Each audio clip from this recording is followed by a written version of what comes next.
السلام عليكم أحبابتي، أنا نسرين واليوم غادي نحكي لكم واحد القصة اللي وقعت ليا بصح وكانت من أغرب الحوايج اللي عشت في حياتي. قصة فيها الخداع، الخوف وعدم الثقة، واخا ما كنتش باغا نحكيها ولكن باش البنات يتعلموا من تجربتي. القصة بدات في نهار عادي، كنت في دارنا كنشوف الحيطان تبهت اللون ديالهم، قلت مع راسي هادي فرصة نبدل لون الدار ونحس بالراحة شوية. راجلي كان مسافر واحد السيمانة والولد ديالي كان عند خالته، قلت ما فيها باس نصلح.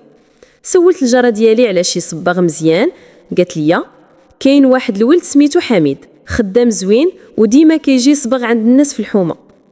عيطت ليه، جاي يشوف الدار. منين دخل بان عليا انسان مؤدب في الكلام، حنين وما كيديرش حركات ناقصه. تفاهمنا على الثمن وقال لي غادي يبدا من الغد في الصباح جاب كري، جاب معاه سطوره ديال الصباغه والادوات ديالو. بدا الخدمه وانا كنعاون شويه ونوجد ليه قهوه.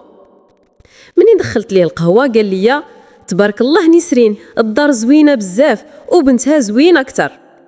ضحكت بحشمه وقلت ليه شكرا ولكن خلي التركيز في الصباغه. ضحك وقال لا غير مجامله. قلت في خاطري ما فيها باس، يمكن غير كيهضر بزاف. ولكن مع الوقت كل نهار وكيزيد في الكلام ديالو الغريب.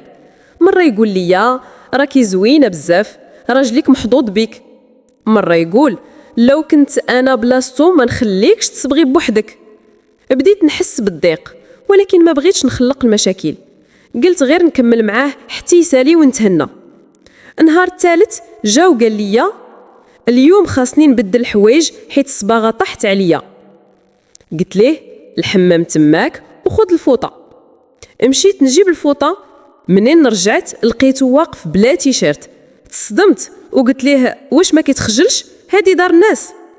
ضحك وقال اش واقع، غير سخون الجو. قلت ليه بصوت عالي سير لبس راسك ولا خرج من داري دابا. بان عليه الارتباك، لبس بسرعه وقال اسمح لي ما كانش قصدي. ولكن انا في ديك اللحظه ما بقيتش قادره نتحمل. عيطت لخويا يجي وقلت ليه الله يخليك سير شوف هاد الصباغ ما ارتحتش ليه. منين جا خويا دخل عليه في الصالون وقال واش خدمتيك ولا شي حاجه اخرى. الصباغ بدا يتعذر ويقول انا غير خدام ما كاين والو. خويا قال ليه خلاص سالينا، خذ ادواتك وسير.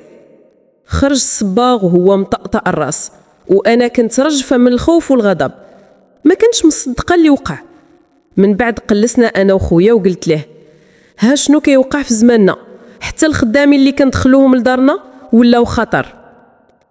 من داك النهار تعلمت واحد الدرس كبير، ما تخليش حتى واحد يدخل دارك وانت بوحدك مهما بان محترم، حيت النيه ما كتعرفش الوجه. ومن داك النهار والله ما بقيت نجيب حتى خدام لدارنا الا ما كان راجلي حاضر.